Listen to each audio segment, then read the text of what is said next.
दोस्तों, रिजर्वेशन हमारे समाज में एक ऐसा टॉपिक रहा है जहां कुछ न कुछ होता ही रहता है। रिजर्वेशन का उद्देश्य पिछड़े वर्गों को आरक्षण देना था। जैसे एससी, एसटी और ओबीसी के प्रोग्रेस के लिए रिजर्वेशन को लागू किया गया था, जिससे सभी लोगों को एक समान अवसर मिल सके। लेकिन यह व्यवस्था कब और कैसे शुरू हुआ, ये जानना बहुत ही ज़्यादा जरूरी है।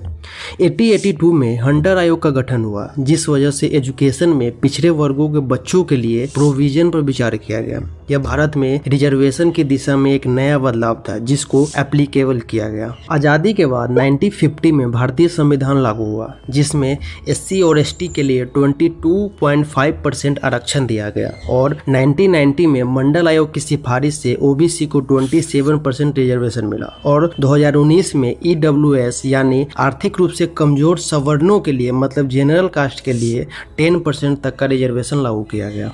हर राज्य में आरक्षण का प्रतिशत अलग है। जैसे तमिलनाडु में 69%, बिहार में 75% और महाराष्ट्र में 52% रिजर्वेशन है। भारत में सदियों से कास्ट सिस्टम ने समाज को बांटा।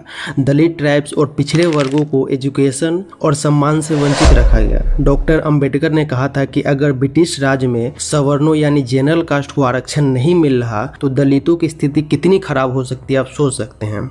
रिजर्वेशन का मकसद था सामाजिक समानता लाना, ताकि बैकवर्ड जो लोग हैं उसको आरक्षण देना, जिससे वो भी सभी कास्ट के साथ समान हो सके। एजुकेशन और नौकरी में कम वर्चस्व था इन कास्ट का। इस वजह से इन वर्गों का आर्थिक और सामाजिक डेवलपमेंट रुका हुआ था। इस वजह से बहुत सारे आंदोलन किए गए, क्योंकि आंदोलन का मकसद था पिछड़े वर्गों को, लोगों को भी एक सही नजरिए से देखा जाए, उनका भी हक हो अपने आप को डेवलप करने का, इसलिए उनको रिजर्वेशन चाहिए। देखिए, रिजर्वेशन को जब लागू किया गया था तब बहुत सारे प्रॉब्लम आई हुई थी, जो लोग अभी भी फेस करते आ रहे हैं। संविधान ने इसे सामाजिक न्याय का आधार बनाया, ताकि सभी को बराबर का मौका मिले। संविधान के आर्टिकल 50 और 60 के तहत राज्य और केंद्र को रिजर्वेशन लागू करने का अधिकार दिया जाता है। रिजर्वेशन भारत में सामाजिक न्याय का एक मजबूत हथियार रहा है, लेकिन इसके साथ कई सवाल भी जुड़े हैं। क्या यह हमेशा के लिए रहना चाहिए? क्या इसे और बेहतर किया जा सकता है? आपके क्या विचार है, यहाँ पर कमेंट में बता सकते हैं। तब तक सीखते रहिए और सिखाते रहिए। धन्यवाद।